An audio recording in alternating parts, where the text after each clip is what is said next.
when the war broke out in September of 1939, I was 14 years old. How old are you? 14. 14. And you? 50. 50. Well, I was about your age when the war broke out. And when the Germans invaded our country, Poland, our city was occupied on the 3rd day of the war. We were very close to the German border. The Germans stormed into our city, and they had a list of people, what they called the intelligentsia, the more educated people, like lawyers, professors, teachers, and they shot them right in front of their homes, right in front of their families, as an example of what we could expect from the German occupation. Any of you of German descent? Okay, doesn't matter. Anyway, the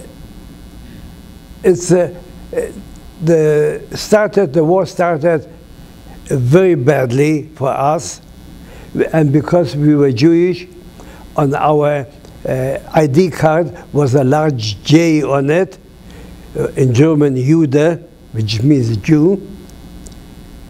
We had to wear an armband with an insignia that we are Jewish, and we also were issued ration cards. So if you had the money and if you had the ration card, you stood in line for maybe 2 hours or so sometimes to buy a bread or to buy a cabbage or whatever was available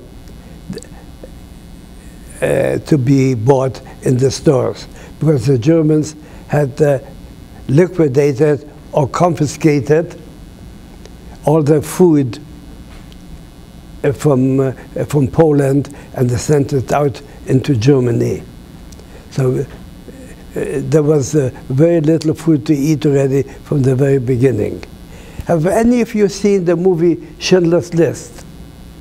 Do you remember? Do you remember in that movie Schindler's List, where naked women and naked little girls were being led towards a shower? Well, when I saw that movie, I burst out crying in the movie house, and my wife had to control me. What am I crying? I visualized my mother and my 3 younger sisters, who were about your age, being led to the shower, which you probably know, instead of water, they let in gas. So they fooled them by telling them they're going for a shower, but they gassed them. So every time I think of it, it still scares the heck out of me.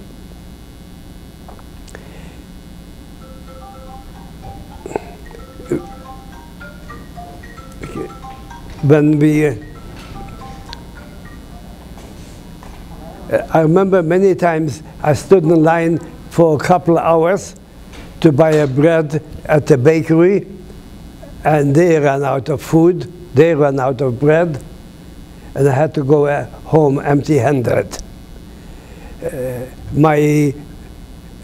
Being 14 years old, I had to go by truck into Germany, and then by bus later on, to do shoveling snow in the winter and clean the streets in the spring of next year. When I turned 15, I was told now I'm allowed to find us a job, and I'll also get a ration card. So if you have a job, you're able to get a ration card, which means you'll be able to buy a little more food. Instead of 1 bread, maybe 2 breads something like that, for the family, for the whole family. We were starved from the very beginning. We were beaten by the guards that we were taken to work, and we were beaten by the police, the local police. Things were hard on us right from the very beginning. And then when I found a job, my father was a furniture maker.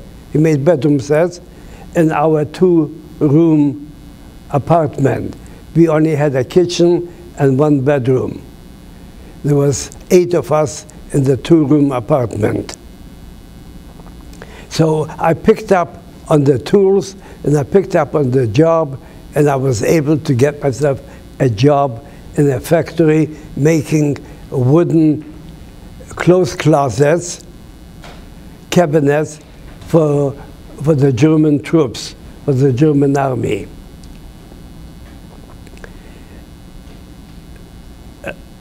I worked there for maybe 4, 5 months, I'm not quite sure. And our factory was surrounded one morning with German police and soldiers, and they had a list of the people that they wanted. I was on that list. So they took us into an empty building, an empty school. Jewish kids were not allowed to go to school, whether you were 7 or 17 or any age. School was forbidden for us. Therefore, in the city, they had a few empty buildings, empty schools. And they put us in that school to be checked out before we are being sent off to a slave labor camp into Germany. Somebody called me and told me that my father is across the road. You could see him from the upstairs window. He wants to say goodbye to me. Well, I saw him, I spoke to him, but I didn't hear what he said. I still imagine that he was apologizing to me because the previous evening we had a verbal fight. We had a bad argument. And he said to me that when he was 15, he was already out of the house. Maybe it's time for me to move out.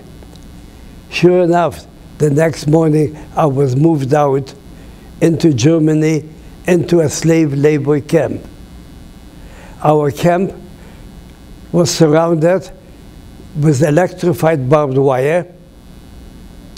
We were guarded by soldiers, German soldiers, with their guns and their German Shepherd dogs.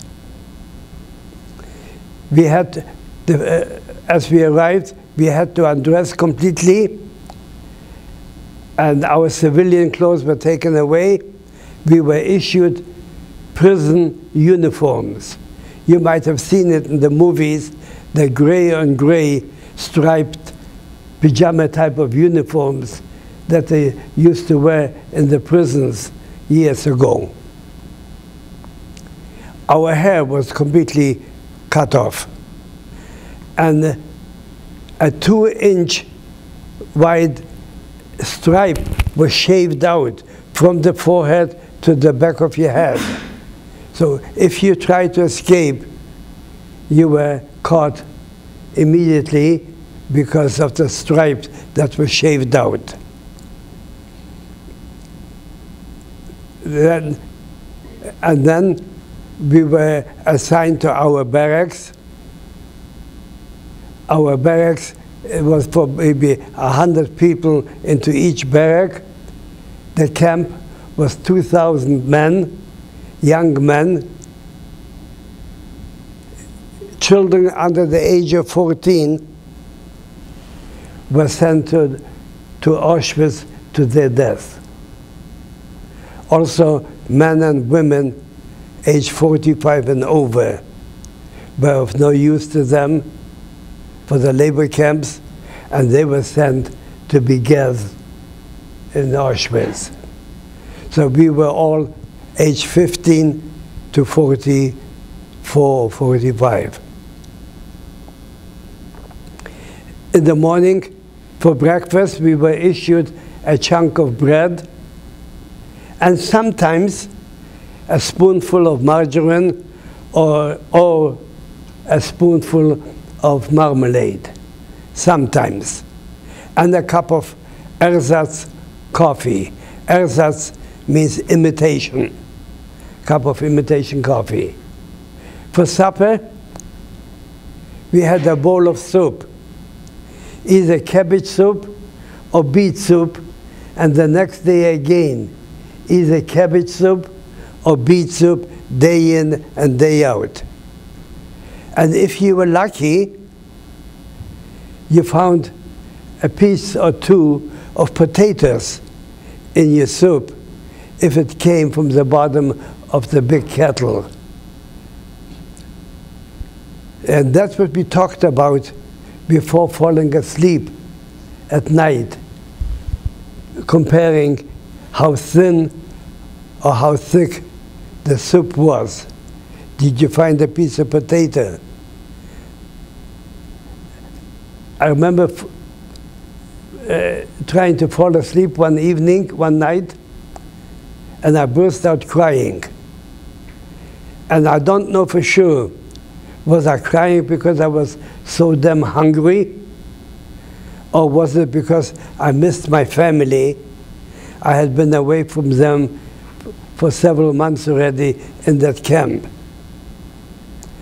And then we were, in the morning, we were marched off to work. About 40, 50, 60 people at a time, different groups. My first job was in a factory making V1 and V2 missiles.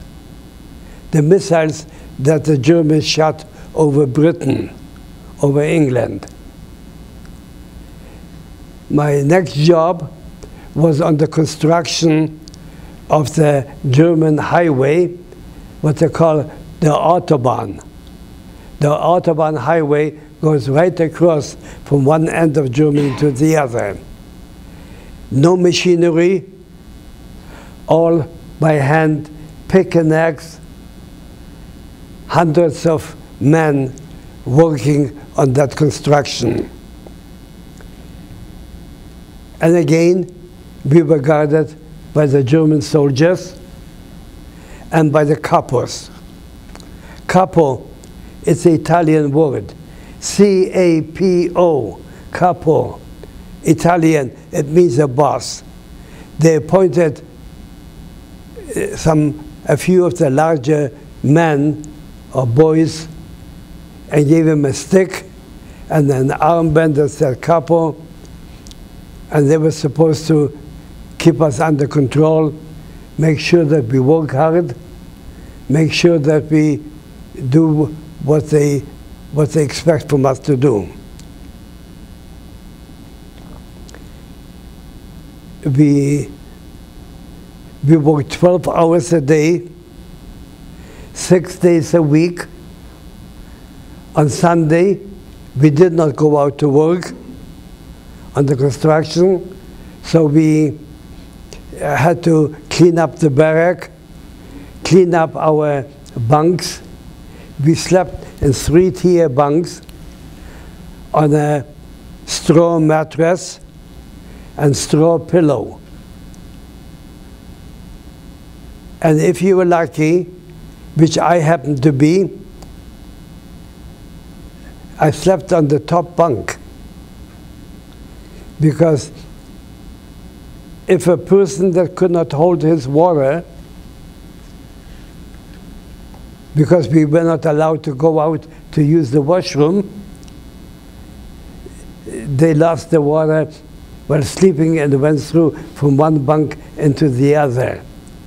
Also, many men got sick and they were bringing up, they were vomiting. So I was lucky to be on the top bunk. One morning, a couple came to inspect our barrack, and he picked up my straw mattress, and he found 2 pieces of straw under my straw mattress. Well, I got 25 lashes. I wasn't able to sit on my bum for more than 2 weeks, just because he found 2 pieces of straw under the straw mattress. Another time I remember, while I was on construction work, a group of Hitler youths came by. Hitler youths were boys, age 11, 12 years of age, maybe even 13, in those yellow uniforms with a black tie, so neatly dressed. You've probably seen it in the movies. Their leader of that group might have been maybe 17 years old. And he pointed out, you see the group over there? They're working here. Those are Czech, from Czechoslovakia, working for us in Germany for free. And the group on the other side pointed, those are French, also here to work in Germany.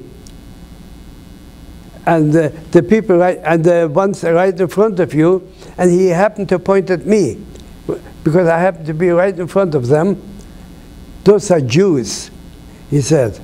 And one of the boys piped up, Jews? But they look like people.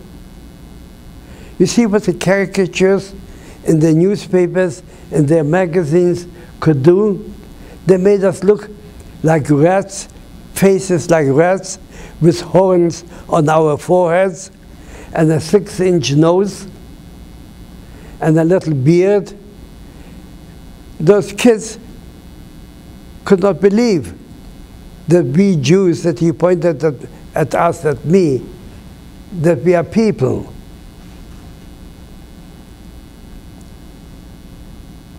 That's what had happened in my time when I was your age. One day when I was at work, and I think by that time I was already on a construction of the railway lines. We were laying railway tracks and preparing it, and it was all by hand.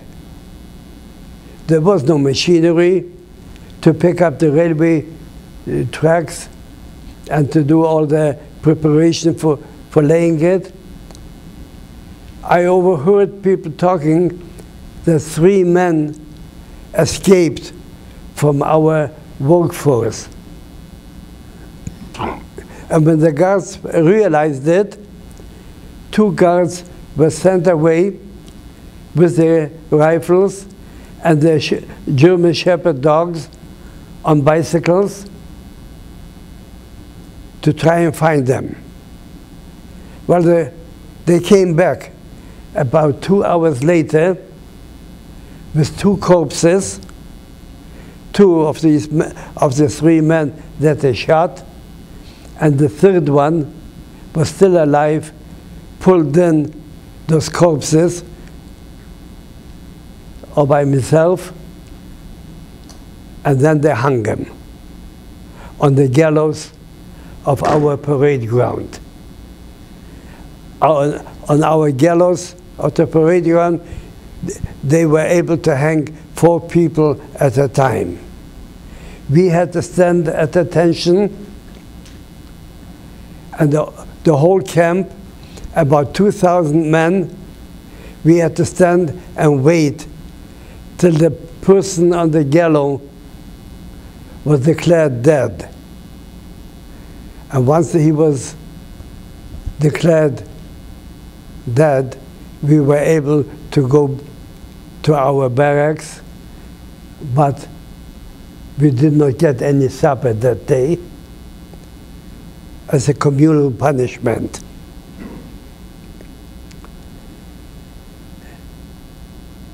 Even though it was just a bowl of soup,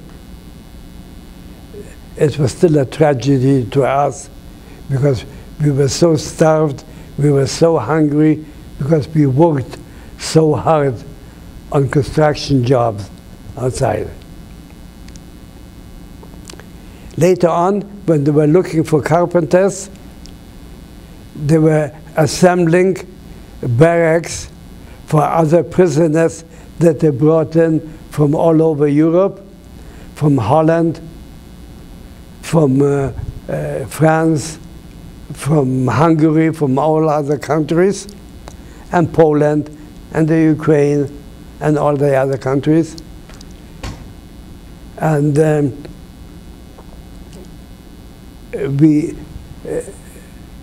what was it? Oh, yes.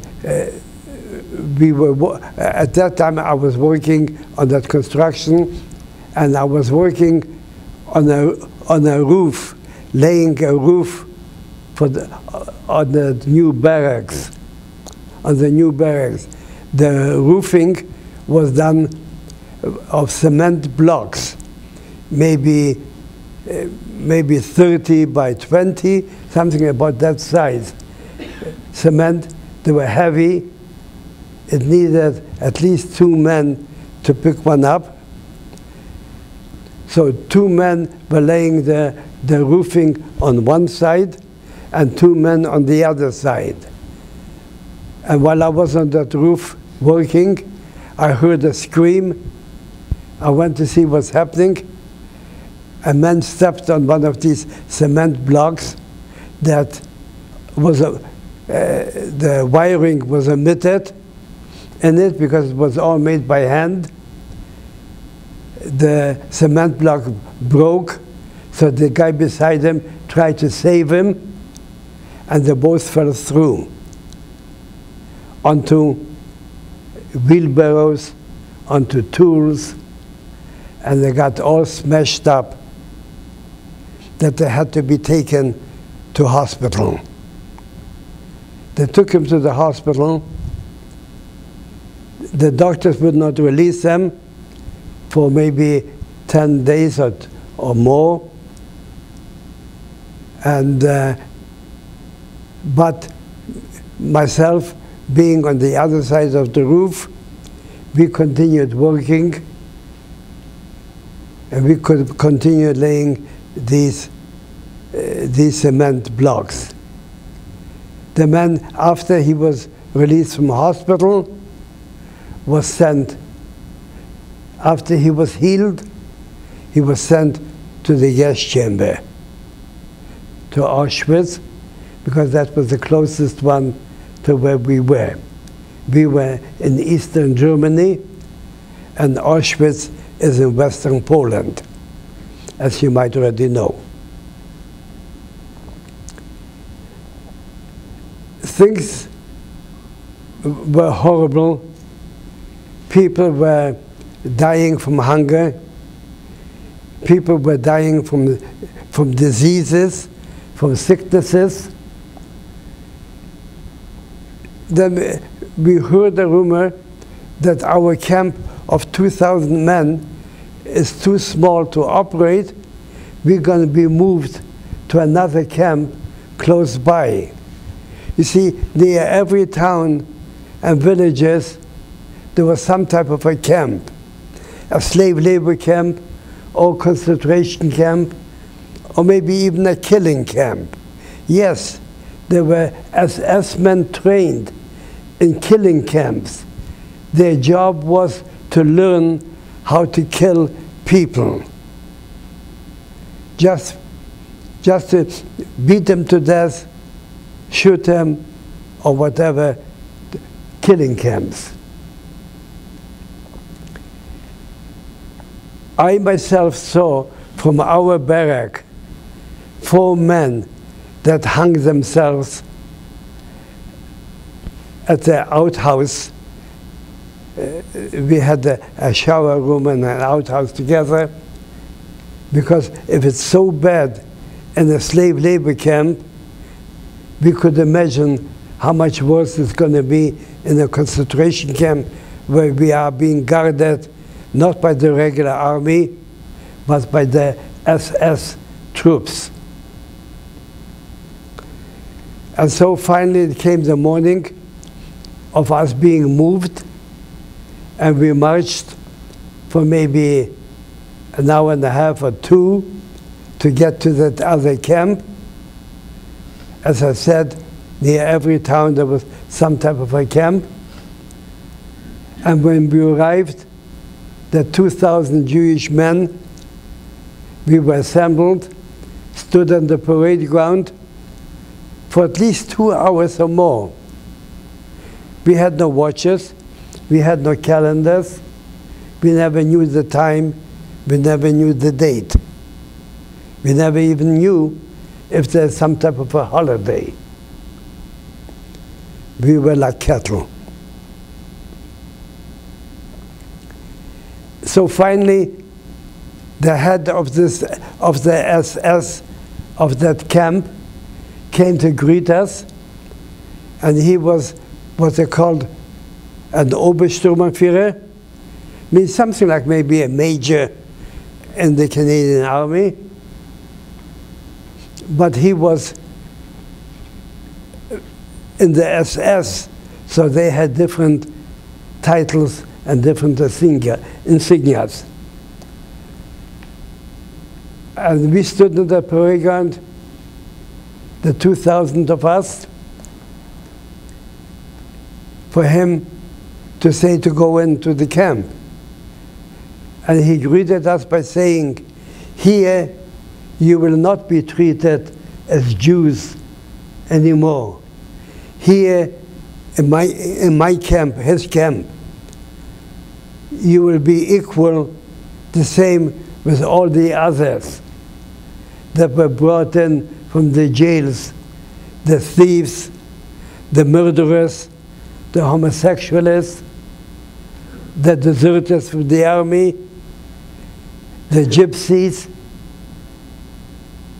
We're going to be living, sleeping beside them, eating beside them, working beside them, beside these thieves, beside these murderers that were brought in from the jails."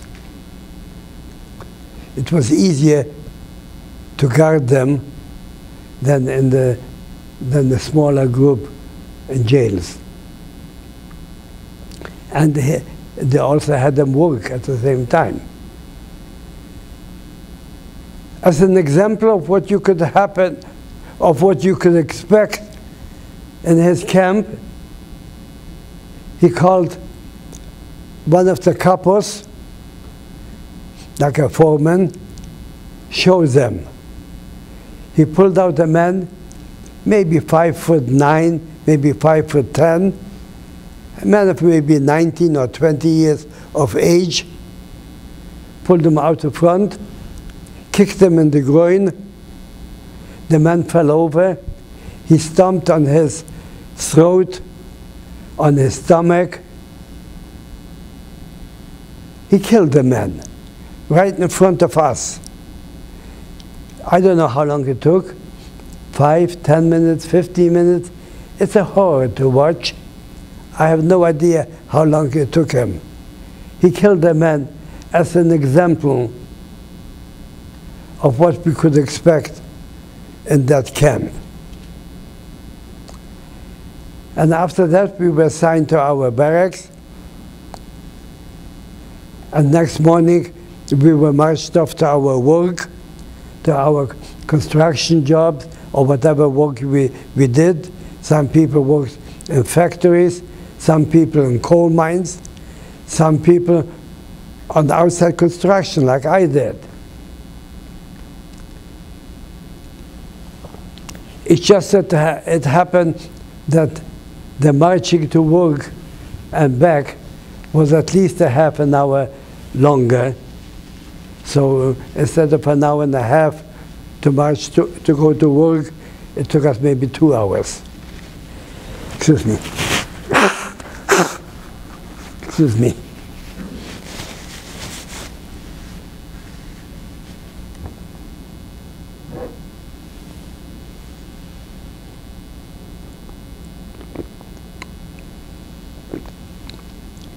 And so I worked on this, constructing and assembling barracks, and these were prefabricated parts of walls that we had to assemble, and parts of roofing that we had to assemble, and flooring. And one day, when we were carrying one of these parts, maybe 8 feet long and maybe 5 feet wide, I don't know exactly, a prefabricated part of the wall, 4 men, we had to carry it. I didn't do my share of carrying that one. I had a large boil on my neck, so I couldn't bend over very well. I also had a large boil on my bum, and had trouble sleeping, lying on it. So the foreman, the manager of this construction job, hit me over the neck with a 2x4. It so happened that he broke that boil on my neck. It all opened up, and the pus was running down my back. I was taken into camp by one of the guards. I did get a shower, and that was my lucky day. I did get an extra shower, because sometimes we showered once a week, sometimes maybe once every second or third week. We never had a change of underwear. We never had a second shirt to wear. So if you washed it on Sunday, you dried it outside, and you put it back on. Whether it was summer or fall or winter, that's what we did. By the way, the hair that was always cut off of all the prisoners in the camps was used to make blankets and also insulation for the U-boats. It makes very good insulation.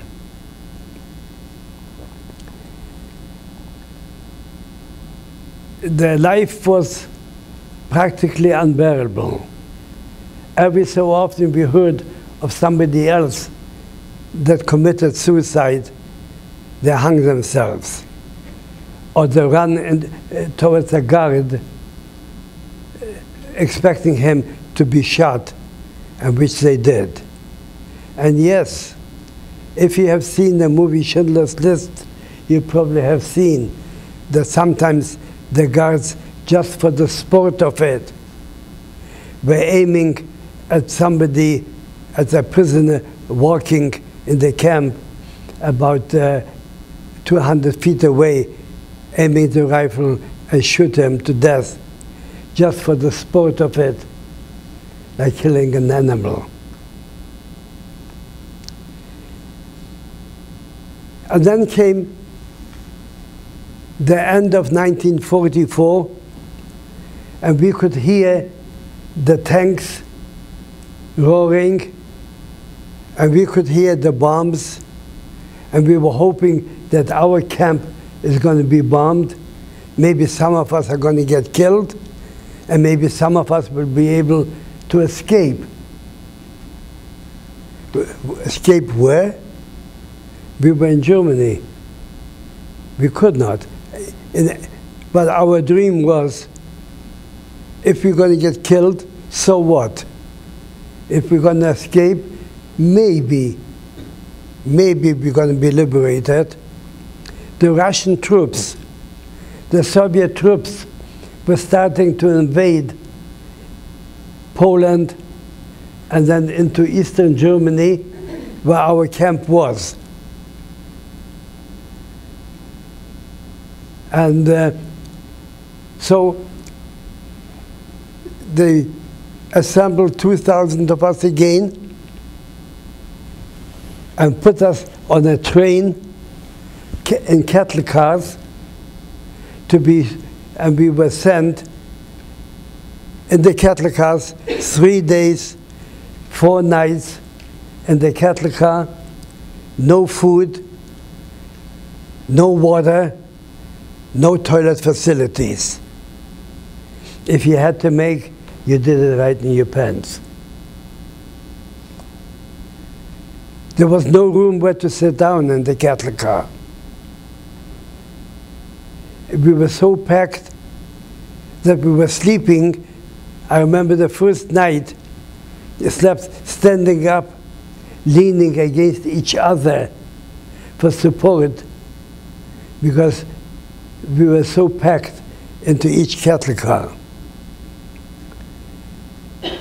They had these little windows at the top of the cattle car, and some of these bullies who happened to be Poles and Ukrainians grabbed smaller men, smaller built people, and threw them out through those little windows while the train was going at 60 miles an hour or whatever. I had been grade 1 and grade 2. We lived in a village, and my brother and I, we were the only 2 Jewish kids at school. So I also learned how to cross myself. It was all Catholics. It saved my life. I did it in front of these bullies. They did not think that I was Jewish. They left me alone. I kept praying, pretending that I'm hiding from them with my prayers, but loud enough for them to hear me. In Polish, to Mother Mary, to Jesus. And it saved my life. It saved me. We finally arrived to Buchenwald concentration camp. And we were assembled near the tracks of the train after they opened up those big doors to let us out. And yes, maybe half of us survived those 3 days and 4 nights. And so we were assembled 5 abreast into a column, and I watched as they were pulling out the corpses from each of those wagons. They piled up corpses maybe 5 feet high, like driftwood. And we waited outside in the winter of the end of 1944 before we were able to walk into the camp, into Buchenwald camp. We had to be deloused because we were so packed, body to body, that we were already full of lice and full of eggs of lice that were developing on us. So some people waited a day or 2 or 3 until we were able to let into the bathhouse. I got in there on the 2nd day. We had to walk up a ladder of a kettle maybe 15 feet in diameter, maybe 5 feet high, walk up on the ladder, jump into that disinfectant water, and if you had a boil on you, or scratches on you, or any damage to your skin, it burned like hell. But we had to kill those lice. And we had to dunk our heads in that disinfectant water. And when I came out, I happened to stand right beside a man who said to the other guy, "Hey, here you won't be a big shot. You were a capo before, but here you won't be one." And the guy answered in Polish. He was part Polish and part German. And he answered in Polish, "Where water flowed, water shall flow again." It's a saying. What he meant is, if he was a capo, he will be a capo again. And the guy hit him over the head with a wooden stool. They threw him head first into that disinfectant water. He did climb out. They threw him against the ceiling, let him fall to the floor. I started to feel faint. They opened up the window for me to be able to breathe. They killed the man, because once they hit him, they had to kill him already. And they threw his naked body out the door of this bath house where we had our showers and when we were deloused. Nobody asked a question. Nobody came in to ask how he died, what happened. You see, every morning, near every barrack in that camp, there were half a dozen, maybe 4, 5, 6, 7 corpses lying, people that have died in their sleep during the night. I remember one night I woke up actually like early in the morning, and my side was hurting, and I said to the guy beside me, "My side is hurting, let's move over to the other side." But I was talking to a corpse. The man had died that was sleeping right beside me. So I turned to the other side and I said, "This guy here, he's dead, we can't move him. Let's move your way." And believe it or not, it was another man, another dead guy I was talking to, another corpse I was talking to. That's how people were dying. From lack of food, from overwork, no hygiene. Life was miserable.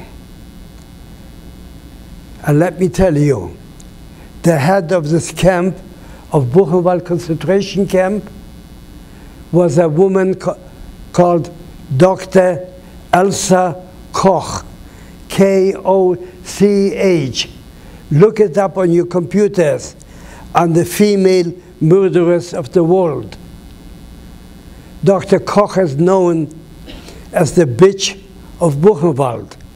Well, on the computer, they don't say bitch, they say the witch of Buchenwald. Dr. Elsa Koch used to take men to bed at night, especially men that had tattoos on their bodies. She liked their skin because in the morning she shot them, and out of the skin of these men she made lampshades, parasols, purses. These are the items that she sent back home to Germany. These are the things that she sent for birthday presents and wedding presents made out of human skin. I was at her trial 2 years after my liberation. I saw her, and I saw items that she still had made out of human skin in a glass case. Dr. Elsa Koch was given the death sentence. Dr. Elsa Koch fooled them. She became pregnant by one of the guards, or actually the sergeant, the guard at the jail where she was. So they could not hang her because she was expecting a child. She was in jail. It was commuted to a life sentence. It was also commuted to 15 years after that. I read in the newspaper here in Winnipeg that she was let out after good behavior. Oh, Dr. Elsa Koch, good behavior. Anyway, I read it in the paper here.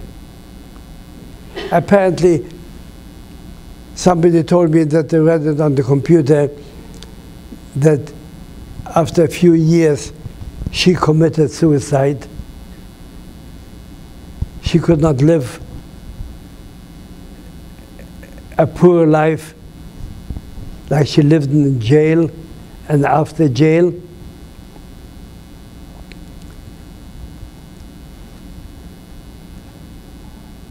Anyway, I was in that Buchenwald concentration camp for maybe 5, 6, 7 weeks. I'm not sure. And when the Russian troops were starting to approach the center of Germany, even in that area, we were marched out again in a troop of 2,000 men. We were marched out from Buchenwald to southwestern Germany,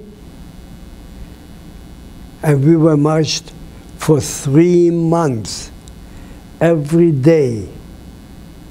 For 3 months we marched. The first night we were put in at a large farm.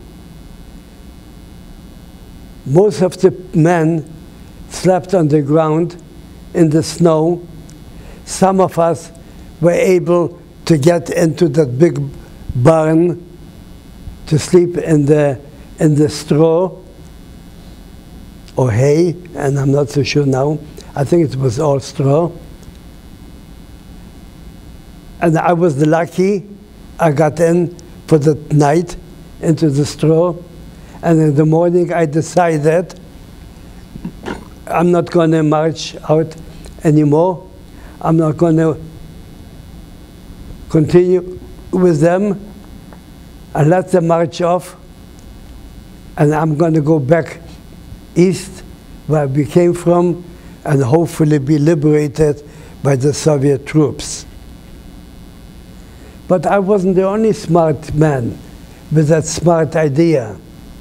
There must have been 40 or 50 of us, or maybe even more, I don't know. And when they started to shoot into the straw, the guards, the SS men, I heard a couple cries, people that were hit by bullets, still didn't come out. But when they let in those German Shepherd dogs into the barn, I think all of us came out. And we were put against the wall, the outside wall of that barn, to be shot for attempting to escape. And we stood there, I don't know, maybe a half an hour or so, and 10 SS men, I counted them, 10 SS men stood with their rifles aimed at us, just waiting for an order to fire. So they should all fire at the same time to kill us all at the same time. People were crying. Grown-up men were crying. Grown-up men were praying.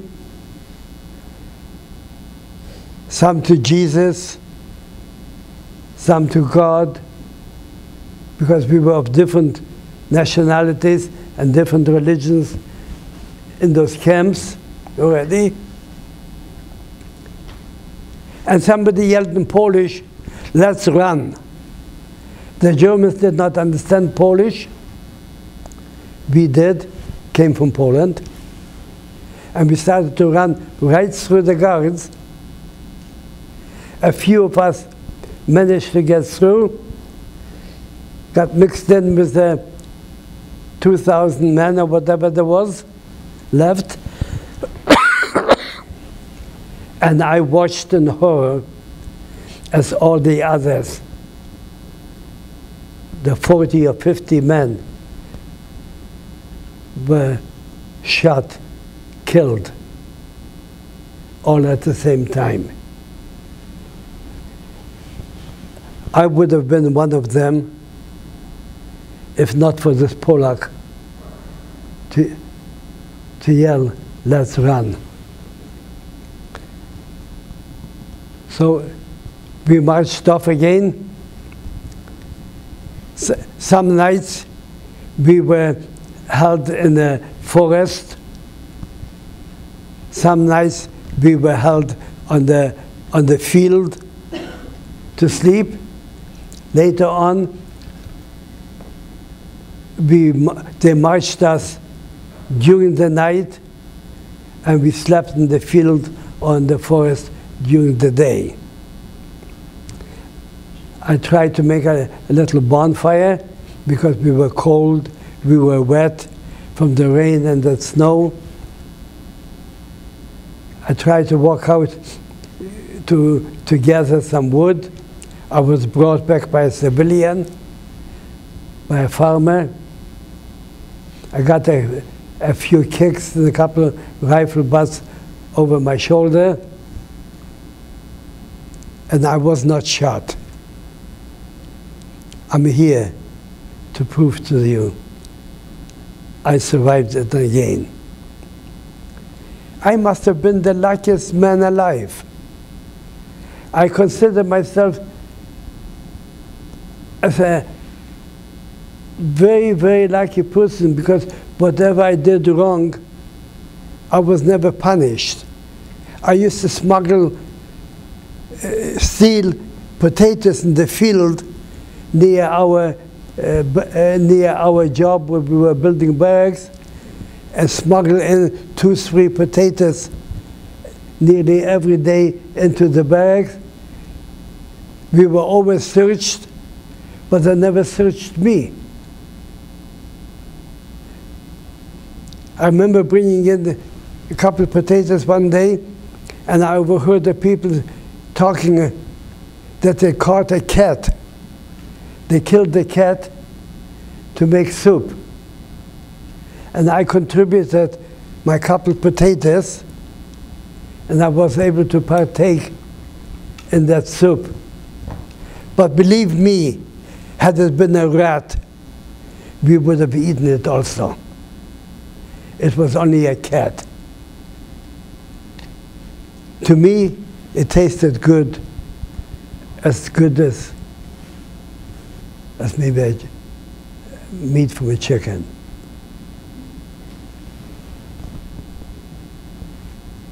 And so we marched on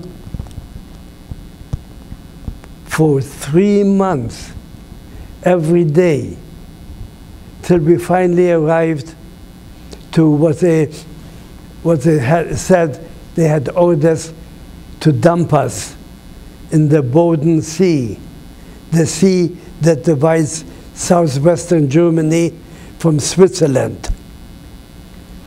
They had orders from Berlin, apparently, to dump us all into the sea. And one day, as we were marching, we came to a fork road, going 2 different directions. The guards did not know which way to march us, so we were stopped on the highway, and they sent somebody into town, one of the SS men, and when he came back, the guard that was marching always right beside me, to every 5 men there was 1 guard. To every 5 men one assessment. And he walked ahead to see what they're talking about, or which way we're going. I don't know what was in his mind. And as he walked ahead, I jumped out of line, crossed the ditch. Had they seen me do it, I would have been shot for trying to escape. People that could not march any longer, that could not walk any longer, just laid down at the side of the road. And I've seen many people that cover their faces with a cap, so they should not see when they're going to be shot. And I saw people in the ditch and people at the side of the road, and I saw two SS men on their motorcycles riding back and forth and shooting people that were at the side of the road or in the ditch, whether they were alive or dead. And I crossed that ditch, and I ran into the field, and I sat down under a hay wagon, dropped my pants, pretending I have to make. Had they seen me, it would not have done me any good. I would have been shot. I would have been killed. And I sat there 20 minutes, a half an hour, I don't know how long, and I heard them being marched off. And I still sat there, and I was just about ready to get up to run into the forest that I saw not too far away.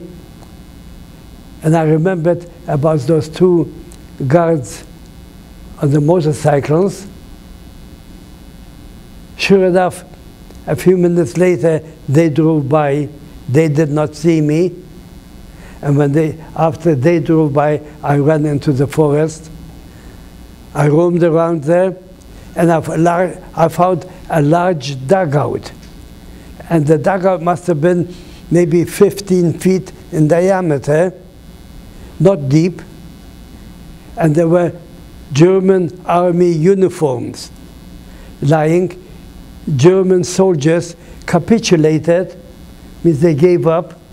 They deserted the army.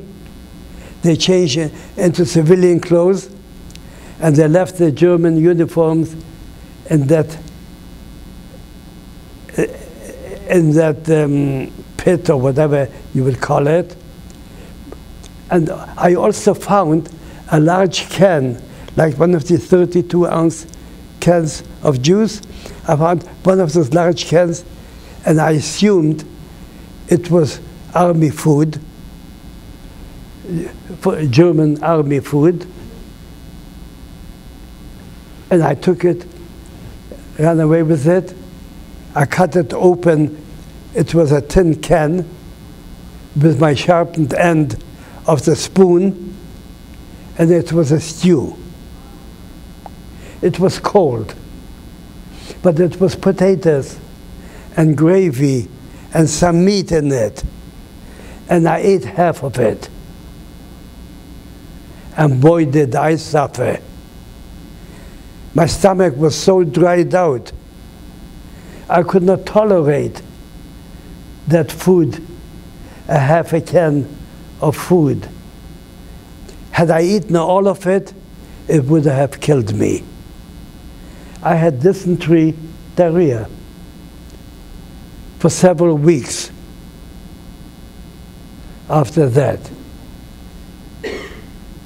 My stomach was so dried out.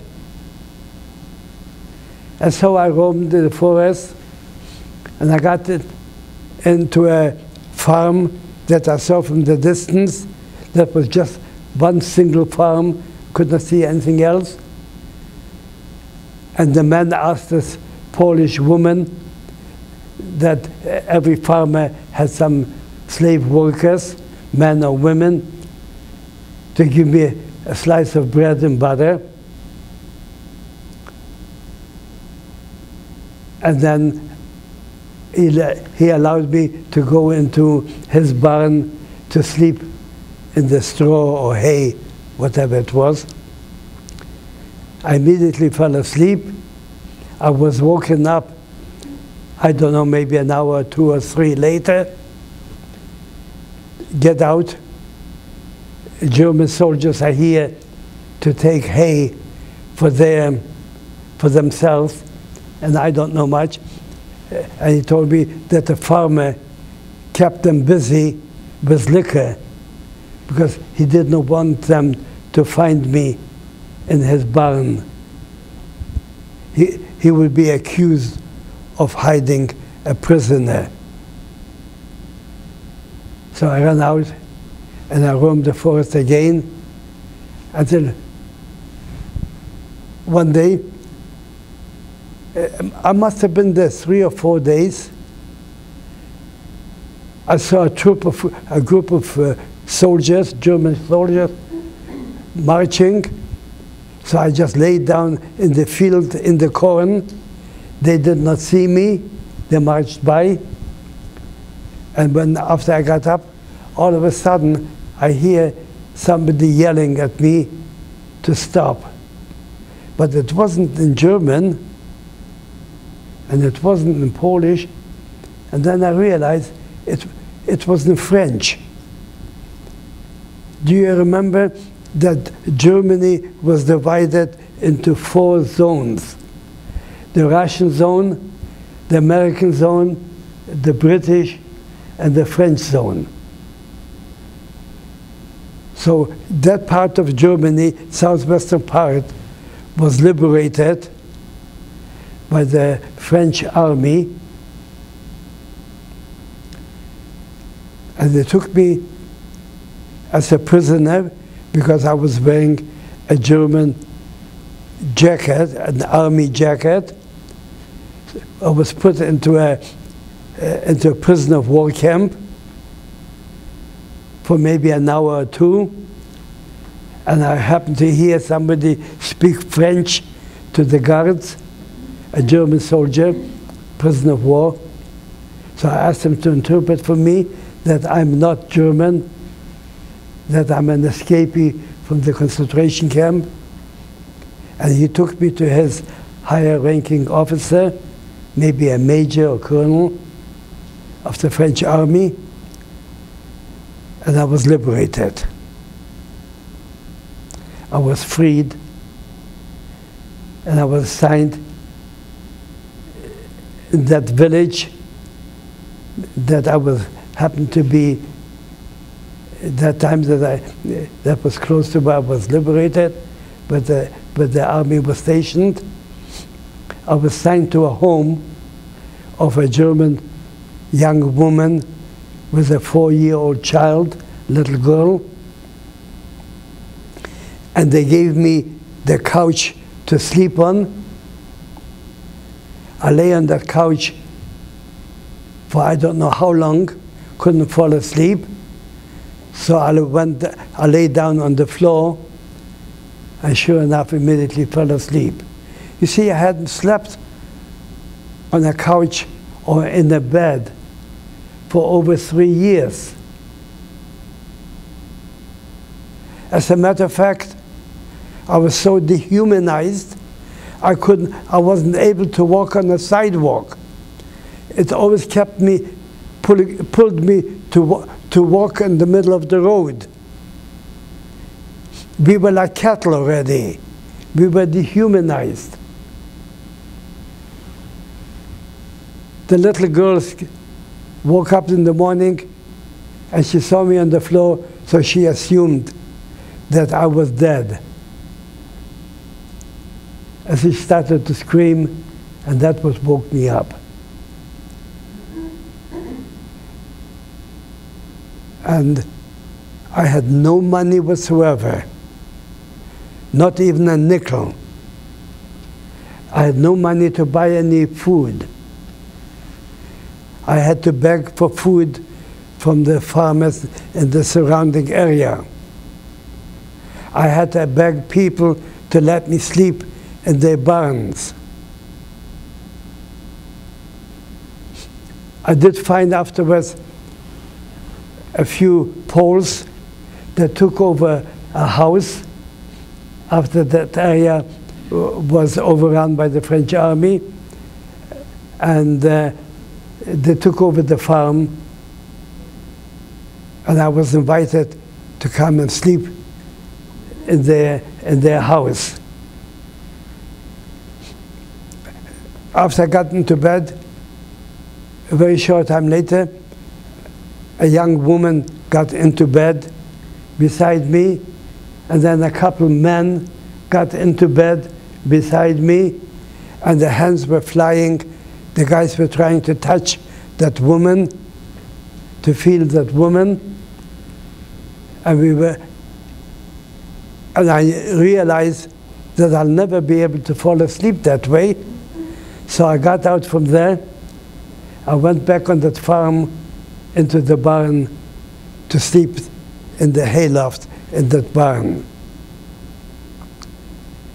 The next morning I heard that the German SS men heard how these Poles cut off a farmer's hand because he wouldn't let go of the key to give up the farm. So they shot a whole bunch of the Poles. Had I been there, had I tried to been able to fall asleep in there, I would have been shot also. How lucky I was? The luckiest man alive. Anyway, I lived in Germany for 2.5 years. I was given clothing from the American Jewish organizations and from the Red Cross, and the Salvation Army helped. And that's how I got food to eat. And then the United Nations Relief Organization took over, and they fed us. And I was there for 2.5 years until I was able to finally emigrate to Canada. I've been in Canada now for 70 years, just about. This fall, 70 years. I am married. I have 4 daughters, 7 grandchildren, 2 great-grandchildren, and I love Canada. Canada is the best country probably in the world, now. You hear what I said? I said now. In the 1930s and in the 1940s, when the Nazis in Germany were killing people all over Europe, Jewish people and gypsies and homosexuals and all the others, Canada wouldn't let us in.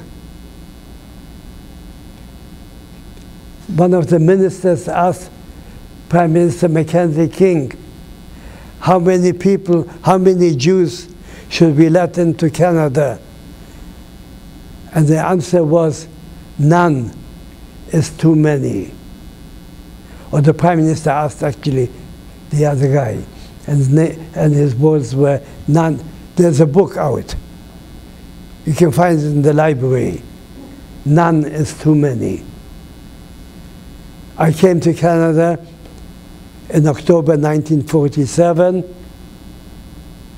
Canada by that time had let in a lot of Nazis that tried to escape being persecuted or accused and jailed for being Nazis. Canada let them in, but they wouldn't let us in. Maybe because they had lots of gold and lots of foreign money to bring with them. We didn't have anything. We came penniless.